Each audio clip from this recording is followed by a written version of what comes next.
Wirecard, $24 billion fraud. Branded intro, 8 seconds. This is corporate collapse, where billion-dollar empires are dissected. Mechanism first, narrative second. Today, Wirecard. Hook, immediate indictment, 2 billion euros. Supposedly sitting in Asian bank accounts. They did not exist. In June 2020, German fintech giant Wirecard admitted that 1.9 billion euros in cash on its balance sheet was likely fabricated. Within days, $24 billion in market value evaporated. This was not a liquidity crisis. This was not market panic. This was fabrication at scale. And at the center stood CEO Markus Braun, a company audited for years, defended by regulators, promoted as Germany's fintech champion, collapsed because the cash was never there.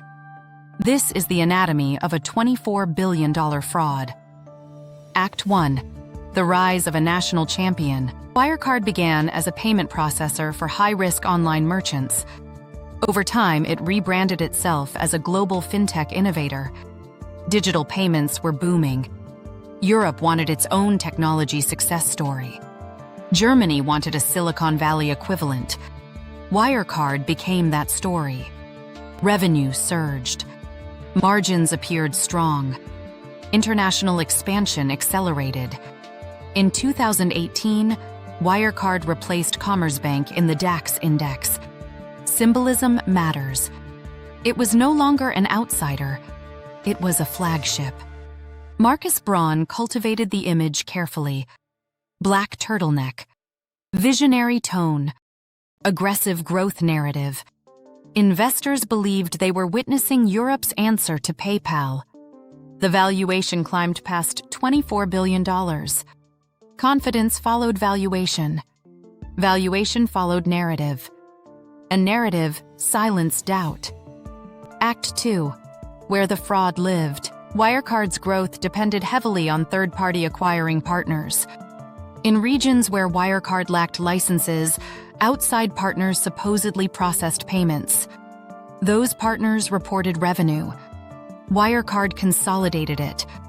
Margins looked extraordinary. The issue was verification. Much of the reported revenue relied on documentation from opaque entities outside direct regulatory oversight. Cash balances kept increasing. Most critical figure was 1.9 billion euros allegedly held in trustee accounts in Asia. That cash strengthened the balance sheet. It justified expansion. It reassured investors. But investigative journalists at the Financial Times began raising questions as early as 2015. Whistleblowers described inflated revenue. Internal documents revealed inconsistencies.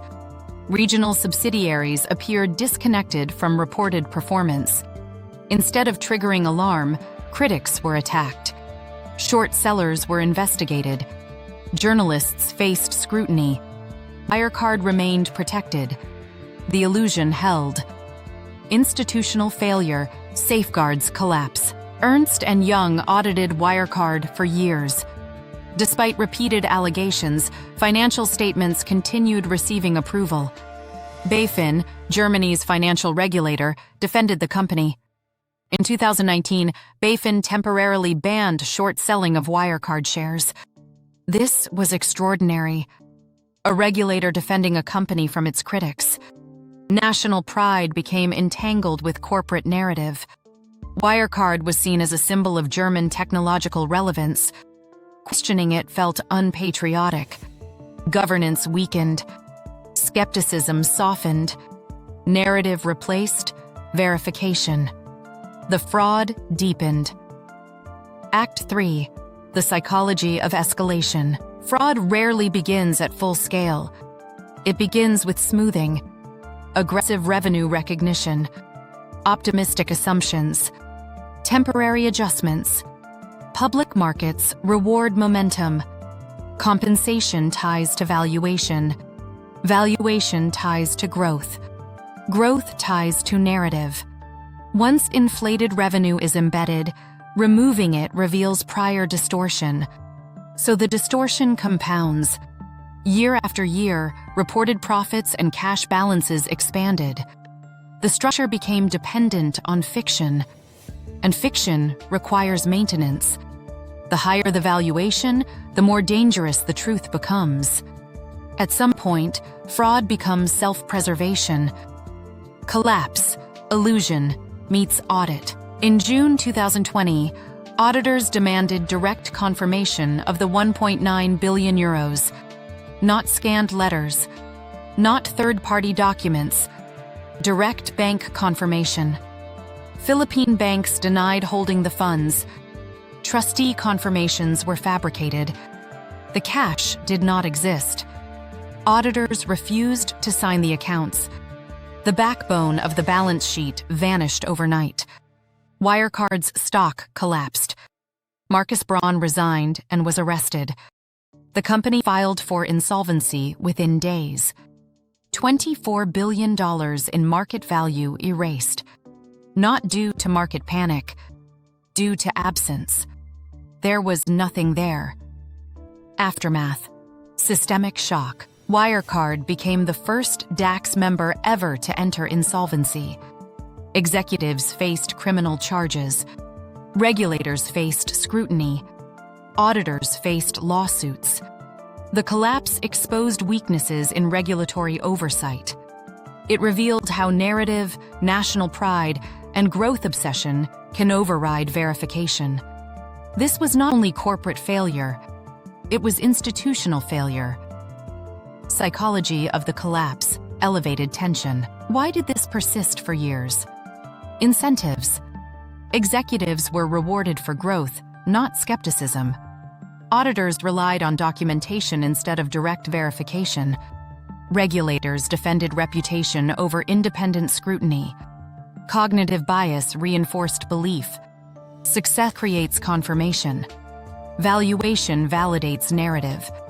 Narrative silences doubt. Once criticism is framed as attack, internal reform becomes betrayal. Fraud stops feeling like fraud.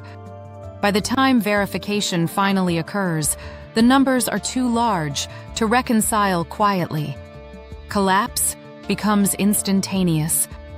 Executive lessons, precision close, cash must be confirmed independently. Complex structures demand deeper skepticism, not less. Growth without transparency is liability disguised as momentum. Regulators must protect markets, not reputations. Auditors must verify substance, not paperwork. When narrative outruns evidence, collapse is delayed, not prevented. Wirecard was not destroyed by competition. It was destroyed by fabrication. 2 billion euros. Missing. $24 billion. Erased. Confidence gone. And beneath it all, nothing. This is corporate collapse. End.